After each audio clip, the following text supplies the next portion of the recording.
나를 따르라 하는 제목으로 함께 은혜를 나누겠습니다.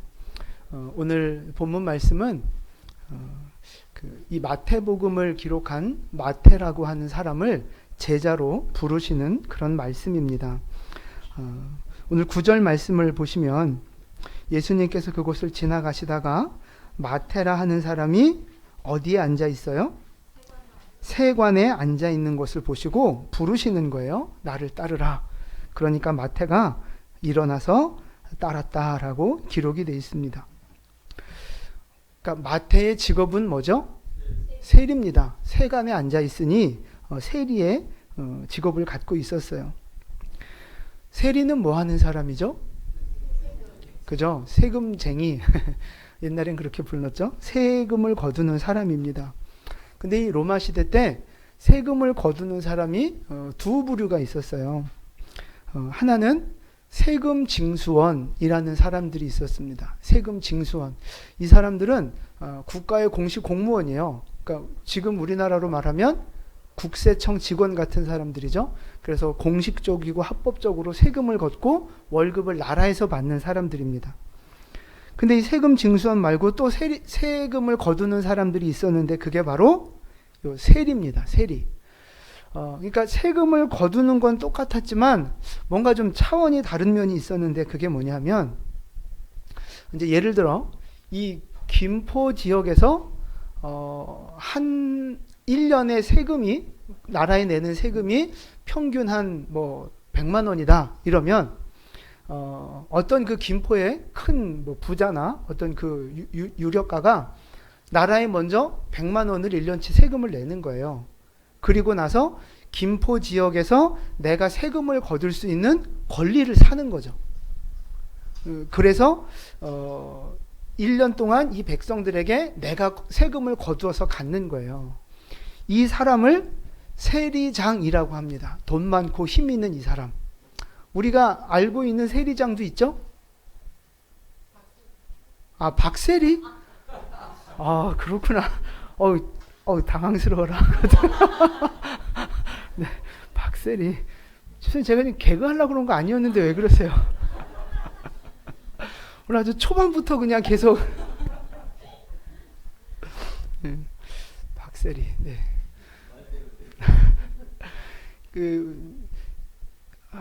내가 정신이 다 나갔네, 지금.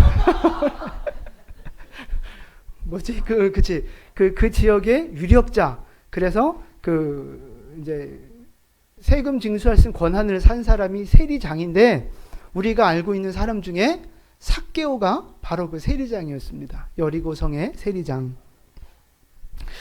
그러니까 이제 세리장이 100만 원을 나라에 대납을 먼저 하고 세금을 김포에서 걷는데 얼마를 걷어야 되겠어요?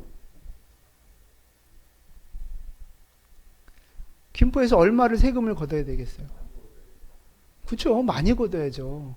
최소 그러니까 양심적으로 100만 원만 걷는다 그러면 자긴 손해잖아요. 자긴 손해니까 거기에 플러스 자기 이윤을 남기기 위해서 100보다 더 걷는다고요. 120, 150, 200.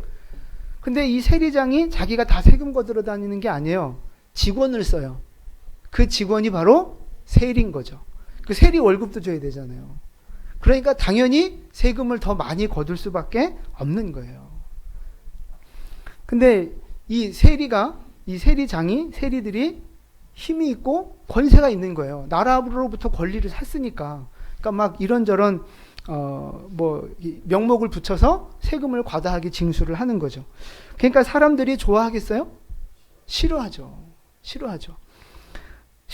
그냥 싫어하는 게 아니라 엄청 싫어합니다. 그래서 유대인들은 이 세리를 취급하기를 강도, 살인자 이런 수준에서 이 세리를 취급하는 거예요.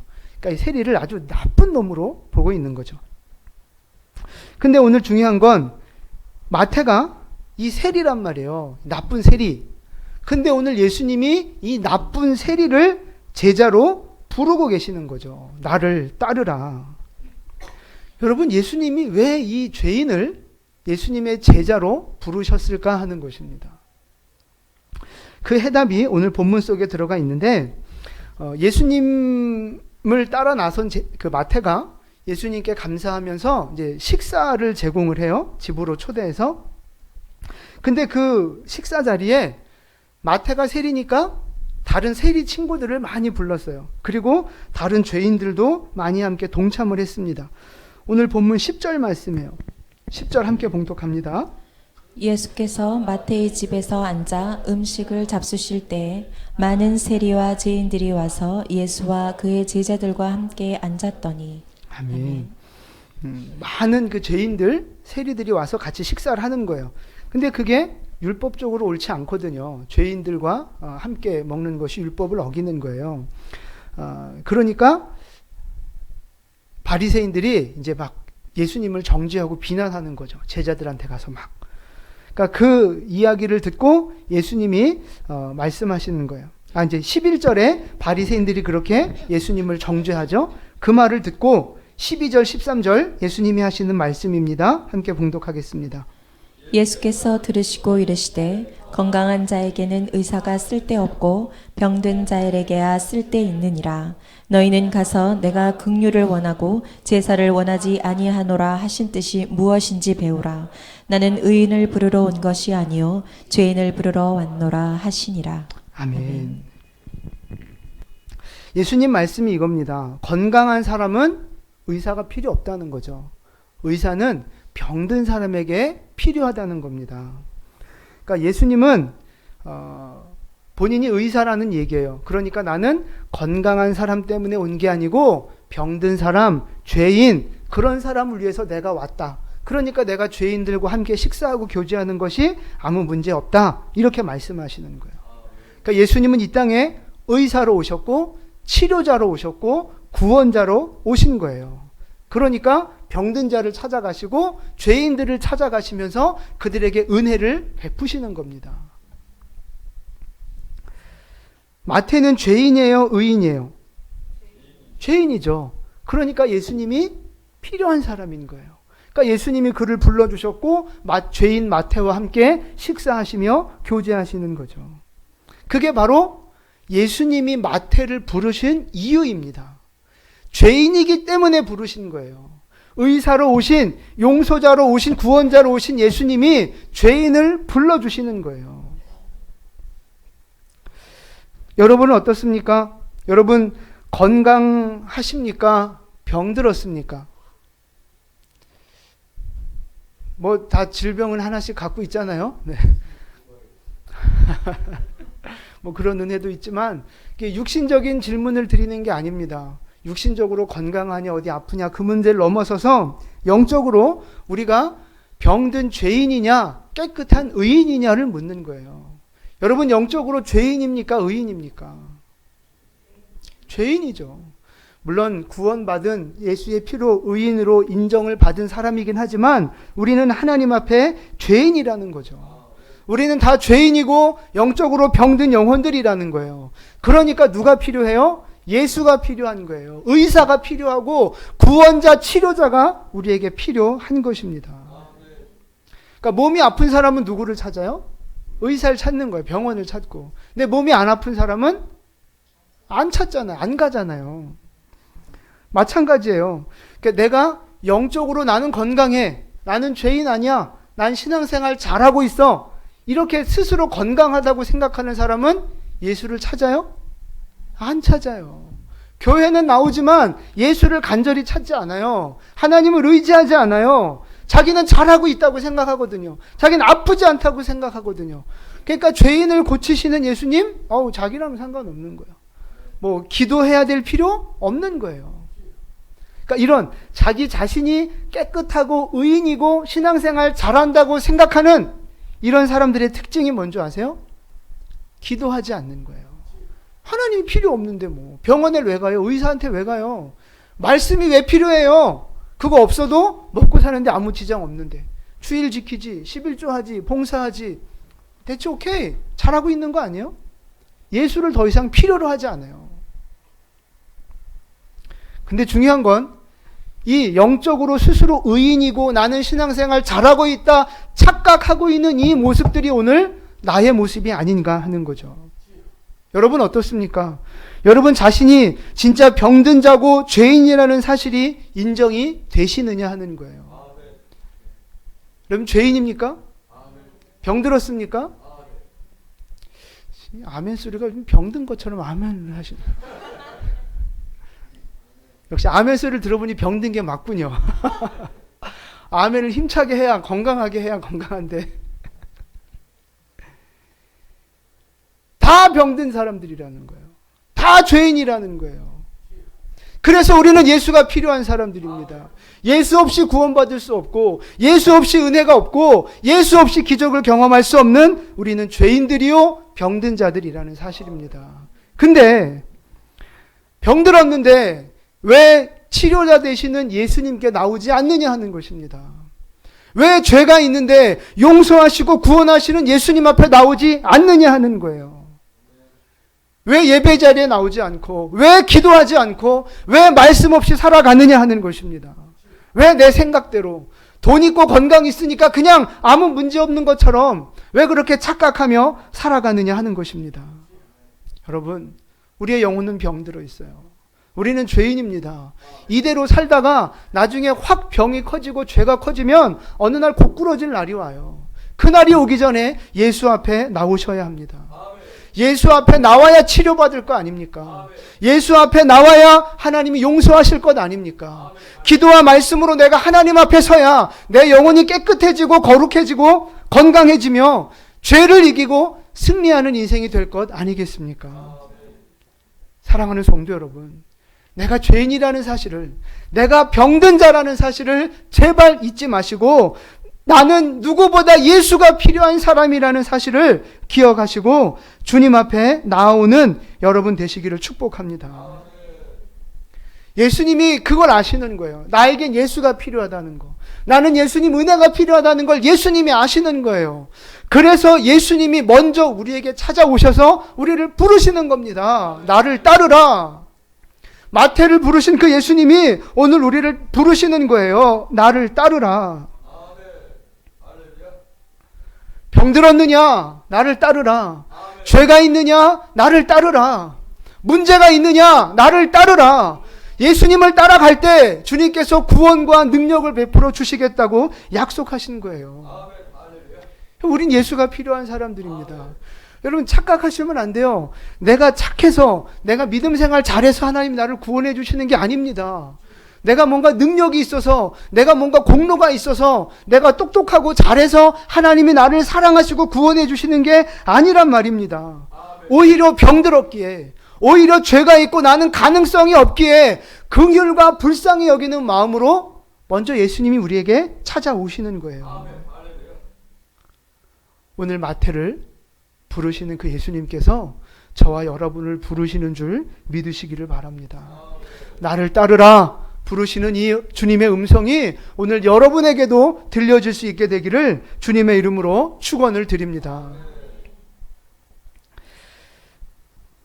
옆에 분에게 인사 한번 하시죠. 저는 예수님 따라가겠습니다.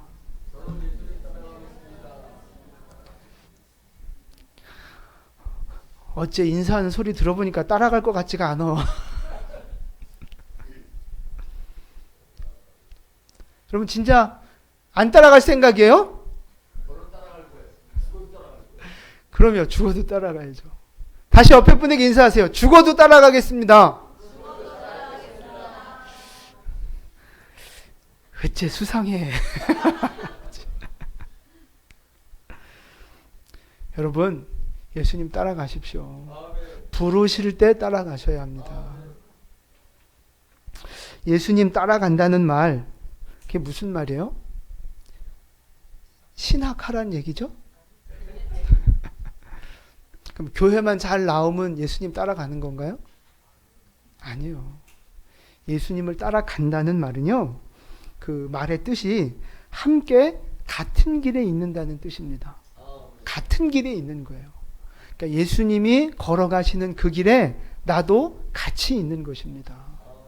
예수님이 십자가 지고 걸어가시는 그 길을 나도 내 십자가를 지고 같이 따라가는 거, 그게 바로 예수님을 따라간다는 의미예요. 예수님은 십자가 지시고 피 흘리며 가시는데 우리는 뒤에서 놀고 먹고 마시며 노래 부르며 그냥 그렇게 따라가는 거, 그게 아니란 말입니다. 그냥 억지로 마지못해 끌려가는 거, 그거 아니라는 말입니다. 내가 져야 할 십자가 내가 지고 주님을 따라가는 거예요. 그게 오늘 예수님이 나를 따르라고 부르시는 부르심의 모습입니다. 예수님 혼자 걸어가시게 하시겠습니까? 예수님만 그 십자가 지고 가게 하시겠습니까? 예수님은 우리가 내 십자가를 지고 그렇게 주님 따라가기를 원하고 계세요. 여러분 생각해 보세요. 우리가 구원받았잖아요. 구원받고 은혜 받고 여기에서 만족하고 감사하면서 살아가는 인생, 이걸 원하실까요? 그러니까 이게 1번이에요. 1번의 인생을 원하실까요? 아니면 주님과 동역하며 함께 십자가 지고 제자로서 사명자로 살아가는 2번의 길을 원하실까요? 예수님이 1번을 원하세요? 2번을 원하세요? 알기는 잘하시네요. 그럼 여러분은 지금 1번을 살고 계세요? 2번을 살고 계세요?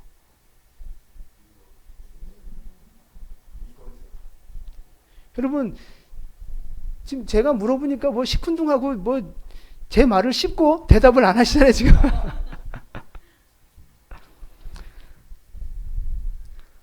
만약에 마지막 날에 주님이 심판대 앞에서 우리에게 너 1번 살았냐, 2번 살았냐 물으신다면, 그럼 뭐라고 대답하시겠습니까? 그때도 꿀먹은 벙어리처럼 가만히 계시겠어요? 그때 가면 어떻게 하시겠어요? 왜 구원받은 성도로 그냥 복받고 살아가는 성도로 안주하며 만족하고 계십니까? 주님은 나를 따르라, 나의 십자가를 져라, 같이 가자고 부르고 계시는 거예요. 주님은 우리가 제자 되길 원하고 계신 겁니다. 자, 성경을 마태복음 28장으로 한번 가보세요. 성경 펴셔서 마태복음 28장 19절과 20절입니다.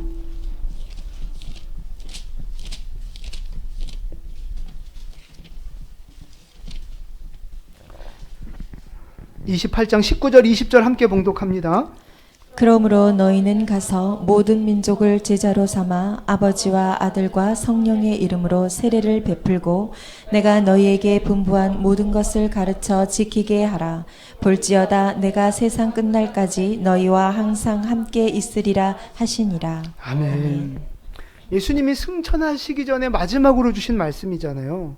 너희는 가서 모든 민족을 제자로 삼으라고 하셨어요. 제자로.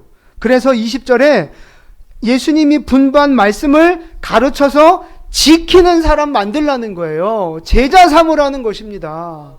예수님은 그냥 우리가 구원받고 축복받고 그냥 그렇게 살아가는 거, 그거 원치 않으시는 거예요. 그래서 우리를 구원하신 게 아니에요. 제자 삼기 위해서 우리를 불러주셨어요. 여러분, 우리를 구원하셨다는 말 속에는 구원과 동시에 뭐가 있느냐 하면 사명이 같이 따라가는 거예요.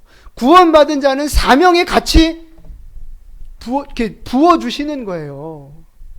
나는 구원은 받았는데 제자 되기는 싫어? 누구 맘대로.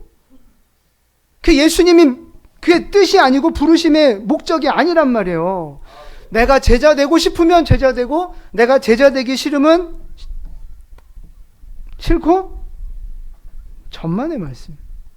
예수님은 여러분을 제자로 부르셨어요. 구원을 주셨다는 말은 곧 제자로 부르셨다는 말씀입니다.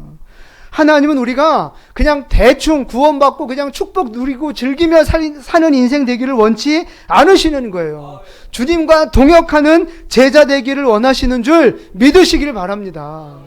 여러분, 우리 대한민국 남성은 이제 20살이 되면 군대에 가잖아요. 군대 갔는데 나는 용감한 군인 되기 싫어. 나는 훈련 받기 싫어. 그리고 지가 훈련 안 받는다고 생각해 보세요. 어떻게 해야 돼요, 그 인간을?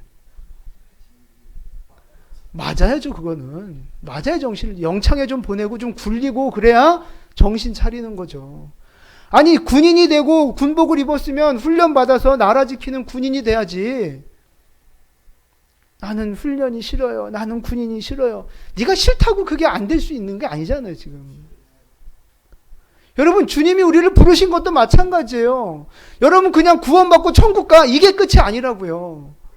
그건 최종 목적이고 결론이고, 거기에 가기까지 우리는 이 땅에서 사명자로, 주님의 대행자로 그렇게 살아가도록 명령하셨다고요. 그런데 왜 그냥 무능하고 연약한 성도의 모습으로 살아가십니까? 주님은 우리를 제자로 부르셨는데 왜 여러분 성도로 안주하며 살아가고 계시느냐 하는 것입니다.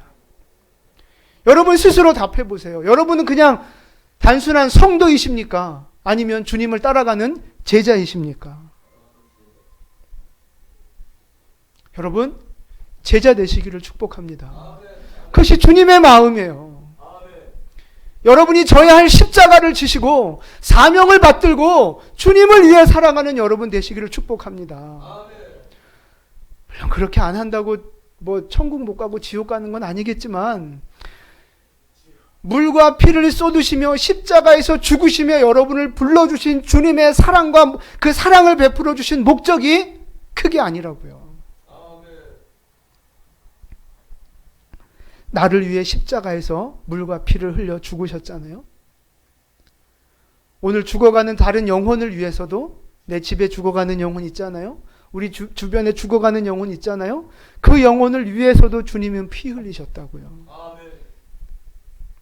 주님이 피 흘리고 죽으시고 부활하셔서 이 주님이 몸된 교회를 세우셨다고요. 그럼 우리의 남은 삶은 교회를 세우며 영혼을 살리는 일에 힘써야 하지 않겠느냐 하는 겁니다. 그게 바로 제자의 삶이라는 거예요.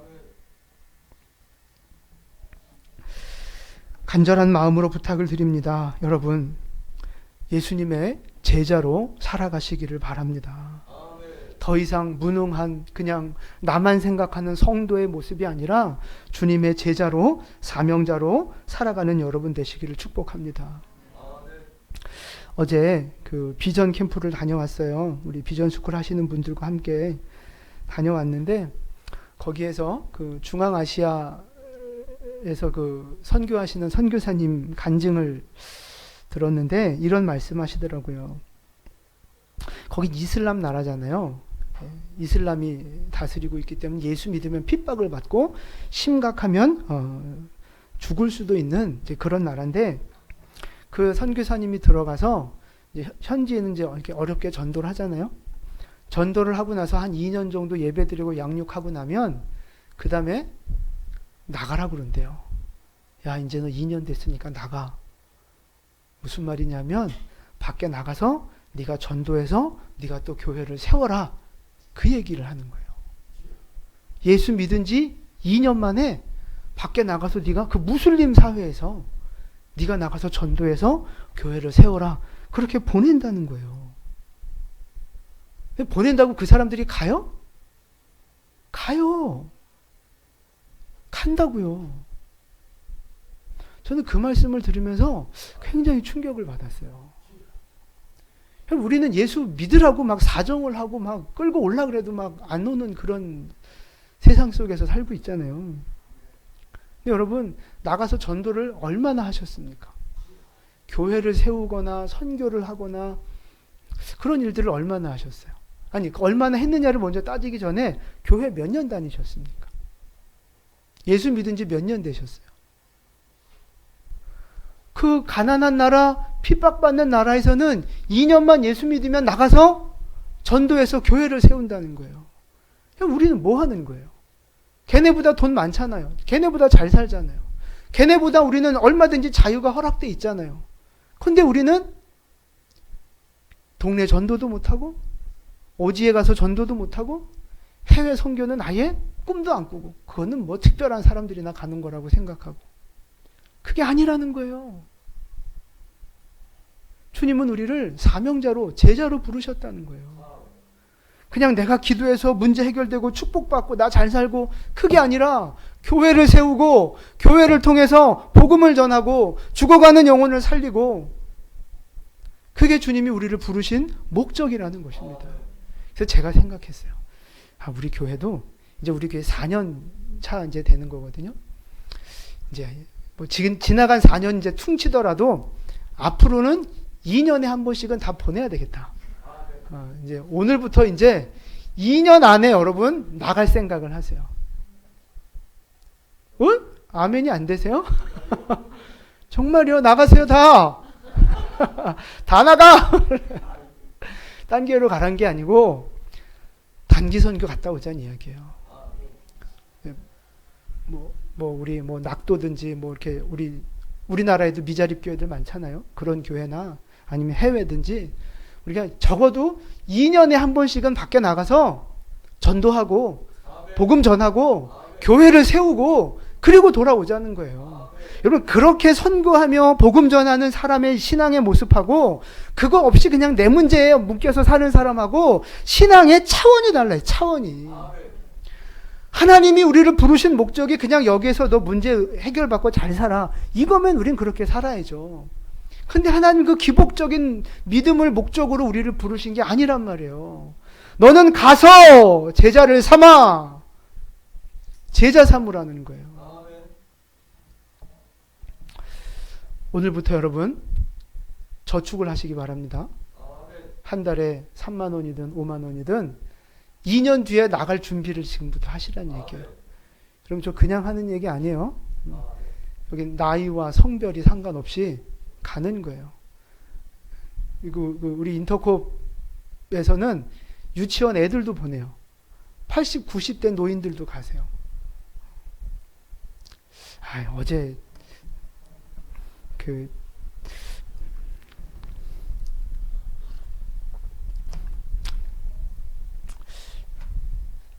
정말 내 마음이 여러분 비전 스쿨 받으시고 비전 캠프 가셔서 신앙의 좀 지경을 넓히시고 하나님의 뜻이 뭔지를 좀 깨달으셨으면 좋겠어요.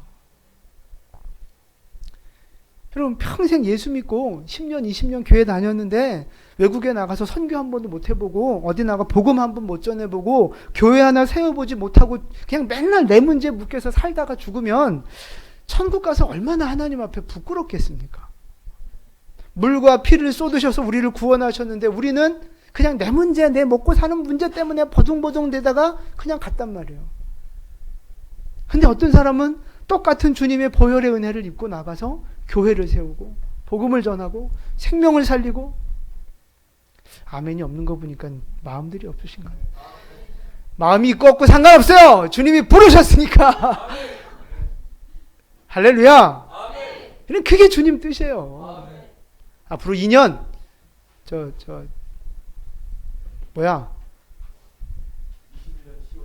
네, 예금 들으세요. 예금. 한 달에 3만 원, 5만 원 되게 목돈 들어가니까 그때 나가려면.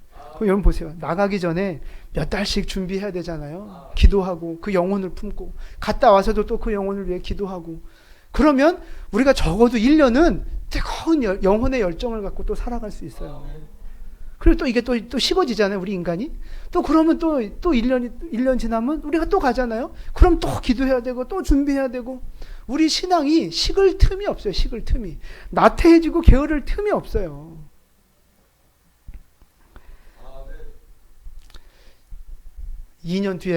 그러니까 2년 뒤에 나가자 이게 아니라 2년 안에 한 번은 다 나가라는 얘기예요. 2년. 내년에 나가도 좋고 후년에 나가도 좋고 하여튼 2년 안에 다 가시기 바랍니다.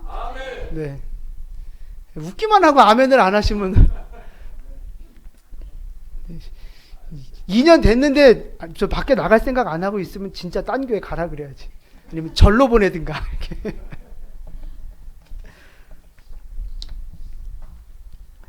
하나님이 우리를 제자로 부르셨습니다. 여러분 그냥 아멘하고 끝내지 마시고 우리 신앙의 방향을 잘 잡으셔야 되는 거예요. 지난주 우리 맥추절 초막절 추수감사주일 설교하면서도 제가 말씀드렸잖아요. 하나님이 원하시는 방향이 있어요. 방향이, 흐름이. 우리는 그걸 따라가야 성공하는, 승리하는 인생이 되는 것입니다. 두 번째 말씀이에요. 예수님이 마태를 보시고 나를 따르라 부르시니까 마태가 주저하지 않고 그냥 벌떡 일어나서 따라가요. 여러분이 지금 마태가 앉아있는 이 세관, 이 세리의 자리가 어떤 자리예요? 여기 앉아있으면 뭐가 생겨요? 돈이 생겨요. 또 명예까지는 좀 그렇지만 권세가 있어요. 권세가. 여러분 돈 있고 권세 없으면 차라리 명예 없어도 뭐 얼마든지 왕노릇 하며 살아갈 수 있는 거 아니에요? 떵떵거리면서. 그 자리가 바로 세관 자리예요. 근데 지금 오늘 마태가 그 돈이 생기는 자리, 권세가 있는 자리, 편안한 그 자리, 세관을 버리고 벌떡 일어나서 예수를 쫓아가고 있단 말이죠. 이게 쉬운 일이에요? 어려운 일이에요? 어떤 표정은 지금 뭐 그거 쉬운데요? 이런 표정들이에요, 지금. 여러분 지금 그 직장 생활 다 내려놓고 연금 들어오는 거 다 끊고 나가시라고 그러면 나가시겠어요? 아, 그럴 건가 보다. 아주 밝게 웃으시는 거 보니까 다들 전 준비됐어요. 뭐 이런 느낌이에요. 할렐루야. 그럼 그게 우리 혜민자매 축복합니다. 네. 지금 열방은 청년 선교사를 부르고 있습니다.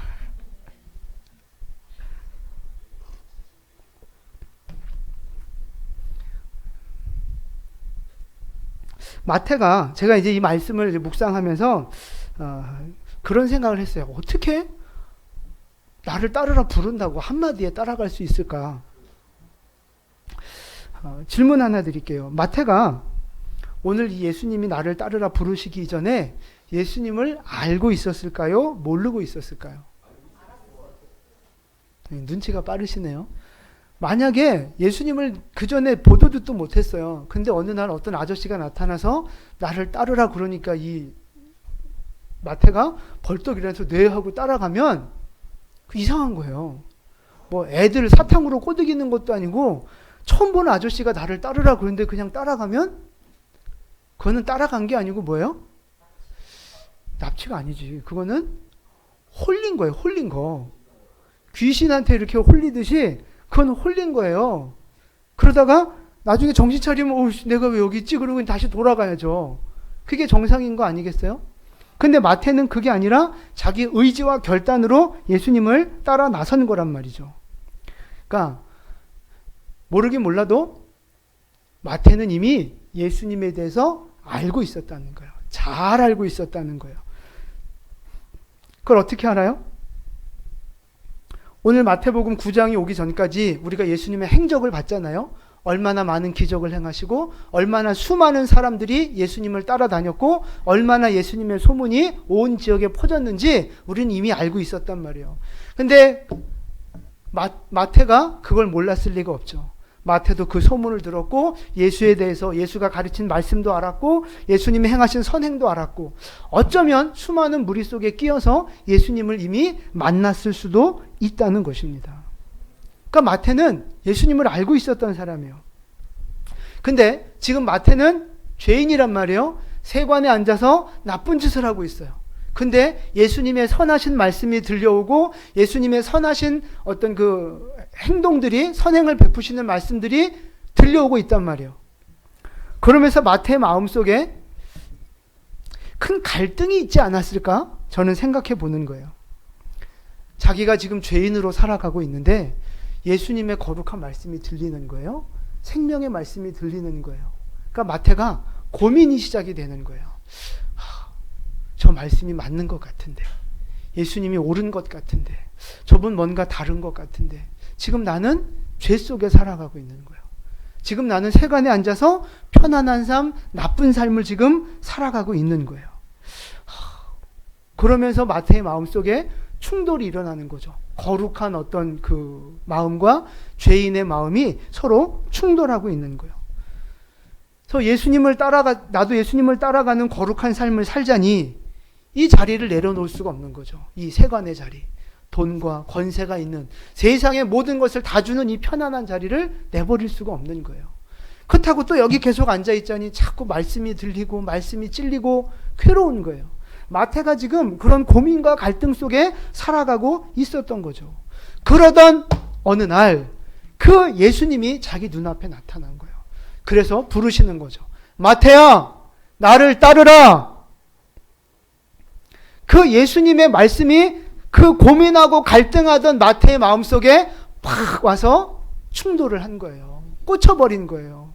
그러니까 이제 더 이상 고민할 수 없고 주저할 수 없어 벌떡 일어나 예수님을 따라가게 됐다라는 것입니다. 성경에 나와 있지 않지만 이 역사적인 사실이니까 제가 과정을 묵상해 보니까 그러지 않았을까 생각하는 거예요. 근데 여러분, 저는 이 말씀을 묵상하면서 그렇게 세간에 앉아서 거룩하게 살아야 되는데, 예수님 따라가야 되는데 이거 어떡하지라고 고민하고 갈등하는 이 마태의 모습이 사실은 오늘 우리들의 모습이라고 하는 거죠. 제가 그걸 깨달았어요. 여러분 생각해 보세요. 여러분 안에 지금 거룩하게 살고 싶은 마음 있어요, 없어요? 거룩하게 살고 싶고 예수님 닮고 싶고 믿음이 더 큰 믿음이 되면 좋겠고 더 주님의 기쁨으로 살아갔으면 좋겠고 정말 더 기도도 많이 하고 말씀도 많이 알고 교회도 많이 세우고 선교도 하고 싶고. 아멘을 안 하시네. 네, 다시 처음부터. 자, 여러분 마음속에 거룩하게 살고 싶고 기도도 많이 하고 싶고 사명도 감당하고 싶고, 여러분 그렇게 살고 싶은 거룩한 욕심들이 여러분 안에 있잖아요. 죄를 끊어버리고 이제는 정말 나도 믿음 거룩하게 살고 싶다. 예수님 닮고 싶다. 근데 그렇게 살아가려고 마음을 먹어보니 뭐가 문제예요? 먹고 사는 게 문제예요. 사람과의 관계가 문제예요. 지금 당장 그렇게 살면, 예수님 뜻대로 살면 내 물질의 손해가 생기고 관계에 문제가 생기고 직장에서 어려움이 생기고 이런저런 환경적인 문제들이 생기더라 하는 거죠. 말씀에 순종하려고 해보니까 그럼 이 죄를 끊어내야 되는데 그걸 놓을 수가 없는 거예요. 죄가 쉽게 끊어지지 않는 거죠. 그러니까 거룩한 마음에 대한 갈등도 있고 먹고 살아야 하는 또 내 편안함과 내 만족을 유지하고 싶은 어떤 욕심도 있고, 이 두 개가 내 마음속에 충돌하면서 괴로운 거예요. 이러지도 못하고 저러지도 못하고. 세관에 앉아있는 마태가 겉모습 보기에 멀쩡해도 마음속에 큰 고민과 갈등을 갖고 살았던 것처럼 지금 우리도 멀쩡하게 와서 예배는 드리고 있지만 마음속에 거룩한 갈등과 고민들이 우리 안에 있는 거예요. 근데 이런 우리를 향해 오늘 예수님이 말씀하시고 부르시는 거예요. 나를 따르라. 더 이상 주저하지 말고 나를 따르라. 연약한 죄인이지만 문제가 많고 환경이 어렵고 복잡한 인생이지만 주님이 그럼에도 불구하고 죄인이기에 나를 제자로 부르고 계시는 거예요. 나를 따르라. 이 말씀이 마태 가슴에 충돌하니까 모든 것을 내려놓고 순종했단 말이죠. 오늘도 이 주님의 음성이 여러분의 가슴을 두드리기를 바라고, 여러분 가슴을 찌르기를 바라고, 여러분 결단할 수 있기를 바랍니다. 말씀이 내 안에 부딪혀 오면 우리는 그때 결단할 수 있게 되는 거예요. 말씀이 내 안에 충돌하고 내 안에 찔림이 되면 그때 죄를 끊어낼 수 있는 힘과 능력이 우리에게 생기는 거예요. 그래서 여러분 제가 기도하라고, 말씀 읽으라고, 큐티하라고, 50운동 저거 하라고 말씀을 드리는 거예요. 내 힘, 내 결단만 가지고는 이 고민과 갈등을 해결할 능력이 없어요. 그런데 말씀이 내게 들어올 때, 하나님의 말씀이 능력이 되어 내 가슴을 칠 때 죄를 끊어버릴 수 있는 능력이 생기는 거예요. 여러분 그래서 큐티하셔야 되는 거예요. 그래서 저 50운동하고 말씀 묵상하고 성경 통독하면서 자꾸 말씀을 내 가슴에 집어넣어야 죄를 끊어버리고 거룩하게 결단하고 순종할 수 있는 힘과 능력이 생기는 것입니다. 말씀이 여러분 안에 부딪히는 은혜가 있기를 축복합니다. 그 말씀에 부딪히면 즉시 순종해야 되는 거예요. 오늘 이 마태도 나를 따르라 부르시니까 벌떡 일어나서 주님 따라가잖아요. 여러분 세간에 앉아있는 게 얼마나 좋고 편합니까? 익숙한 자리, 돈 생기는 자리, 아무 불편 없는 자리. 근데 주님이 부르시니까 내려놓고 가잖아요. 말씀에 순종하잖아요. 그게 제자의 모습이라는 거예요. 제자의 모습. 여러분 지금 여러분이 앉아있는 세간이 있을 거예요. 편안한 자리, 늘 해오던 그 습관의 자리, 돈 생기는 자리. 지금 여러분도 나름대로 세관에 지금 앉아 있어요. 버리기 싫은, 포기하기 싫은, 주님의 뜻은 아니지만 내가 버리기 싫은 그 무언가의 그 세관의 자리에 여러분들이 지금 앉아 있단 말이죠. 근데 오늘 주님이 여러분 부르고 계세요. 나를 따르라고, 예수님의 제자가 되라고 지금 예수님이 여러분을 부르고 계십니다. 어떻게 하시겠습니까? 어떻게 하시겠습니까? 지금 여러분이 갈등하고 고민하는 영적인 문제들이 있을 겁니다. 끊어내지 못하고 있는 죄가 있을 거예요. 예수님이 뜻이 뭔지는 아는데 그렇게 살긴 어렵고 이러지도 못하고 저러지도 못하고 결단하지 못하는 여러분들의 그 모습들이 있을 것입니다. 여러분이 생각하고 계산해서 결정하지 마시고 말씀대로 결단하여 순종하는 은혜가 있기를 축복합니다. 말씀이 이렇게 해라 하면 거기 순종하는 거예요. 말씀이 이건 안 된다라고 말씀하시면 우리는 거기에서 포기할 수 있어야 하는 거예요. 여러분, 그게 제자의 모습입니다. 아까 그 중앙아시아 선교하셨던 선교사님 말씀인데요. 그분이 선교사로 부름을 받아 나가려고 하는데 어머니는 믿음 좋은 권사님이라, 근데 이제 권사님이고 아버지는 절에도 나가지 않으면서 늘 종교란에 불교라고 쓰셨대요. 근데 이제 아버지한테, 이제 어머니도 어떻게 설득을 했고, 이제 아버지를 설득하려고 말씀을 드렸더니, 저 선교사로 나가려고 합니다. 근데 이분이 치대를 나오시고, 이제 한 9년 정도 이렇게 이제 하시고 나서 빚을 다 갚고, 이제 돈을 막 벌으려고 하는 그 시점인 거예요. 근데 그때, 선교사로 나가겠습니다. 그러니까 이 아버지가 아무것도 모르는 거예요. 아무것도. 그러니까 물어보시더래요. 그래? 그럼 며칠이나 갔다 올 거냐? 그러시더래요. 웃어야 되는데 여기서. 그럼 선교를 며칠 나갔다 오는 게 아니잖아요. 좀 장기 선교사로 나간다는 얘기인데. 그러니까 아빠가 아무것도 모르고 그래? 며칠 갔다 올 건데? 라고 물으시는 거예요. 그러니까 이 선교사님이 적어도 한 5년은 갔다 올 생각입니다. 그랬더니 아버지가 한숨을 푹 내쉬면서 갑자기 듣도 보도 못한 욕들을 막 아들한테 막 쏟아 부으시는 거예요. 이런 이놈의 새끼 저놈의 새끼 하면서 막. 아빠가 허락을 안 해주신 거예요. 그래서 그 다음 날부터 이제 또 새벽 기도를 가서 기도를 하는데 셋째 날 그런 마음이 막 들어오더래요. 아버지가 은퇴하셨고 이제 내가 돈 벌어서 봉양을 해드려야 되는 상황에 내가 선교사로 나가는 건 좀 아니지 않은가. 예의도 도리도 아니고 이게 하나님의 뜻인가. 이제 이런 어떤 인간적인 마음이 들어와서 기도가 안 되더래요. 그래서 힘들었는데 계속 새벽 기도를 나가다가 이제 7일째 날에 그런 감동을 주셨대요. 하나님이 너 아빠 살리고 싶냐? 예, 살리고 싶습니다. 그러면 네가 선교를 순종해서 선교를 나가면 아버지가 살고 네가 불순종해서 선교사 안 나가면 아버지 죽는다. 그런 감동을 주셨대요. 그래서 그분이 더 이상 고민하지 않고 하여튼 결단하고 나가시게 된 거예요.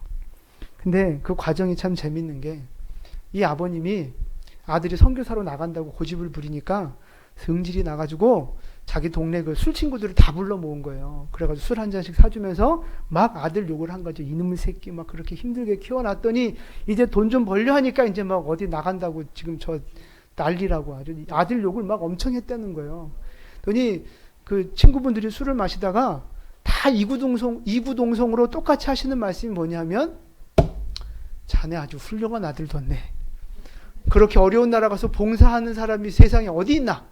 아주 훌륭한 아들 뒀네. 그 말을 듣고 아버님이 그런가? 이제 그래서 그러면 가라 그러고 보냈다는 거예요. 이 아버님이 이제 선교사님 다니시던 교회에 그 단기 선교 팀을 따라서 같이 선교를 온 거예요. 그 선교사님 있는 곳에.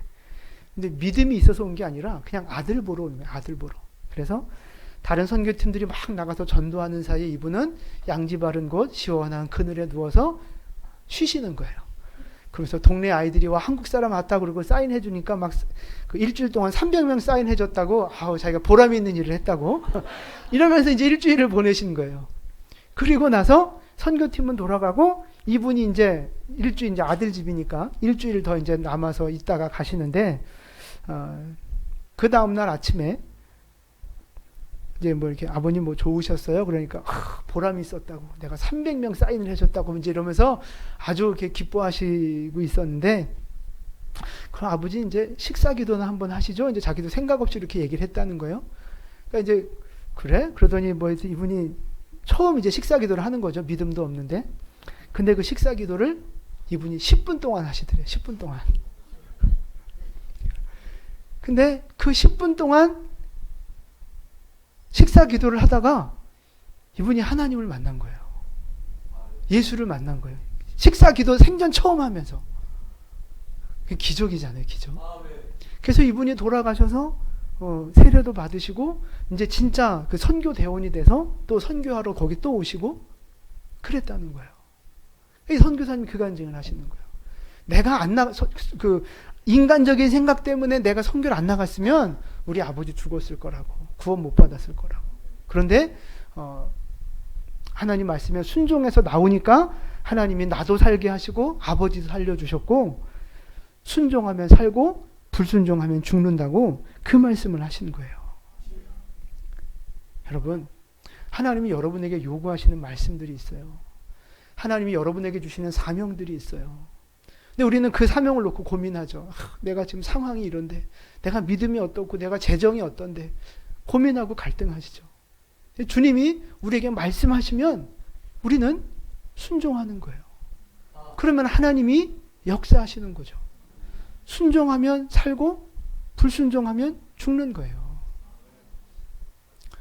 우리는 순종하고 하나님은 역사하시는 거예요. 이게 우리 그 선교단체 구호예요. 제가 우리는 순종하고, 그럼 여러분은 하나님은 역사하신다 이렇게 하는 거예요. 우리는 순종하고, 좀 딱딱 맞춰서 좀 잘해봐요. 다시, 우리는 순종하고 아멘. 여러분, 이게 그냥 구호가 아니라 우리의 삶의 믿음의 고백이 되고 적용이 되어지기를 축복합니다. 여러분, 예수님 따라가는 거 어려운 일 많이 있습니다. 환경적으로, 재정적으로, 믿음의 문제 많이 있어요. 그럼에도 불구하고 주님이 부르실 때 주님 말씀에 순종하면 사는 거예요. 순종하는 것이 생명의 자리요, 축복의 자리요, 은혜의 자리인 줄 믿으시기를 바랍니다. 여러분, 더 이상 여러분이 익숙한 자리, 편안한 자리, 나에게 유익되는 자리, 거기에 머물러 있지 마시고 주님의 부르심을 따라 결단하고 순종하는 은혜가 있기를 축복합니다. 그래서 마태처럼 진짜 우리의 남은 인생을 주님의 제자로 살아가시고 사명자로 살아가셔서 하나님 앞에 크게 칭찬받고 상급받는 우리 모두 되시기를 주님의 이름으로 축원을 드립니다. 아멘.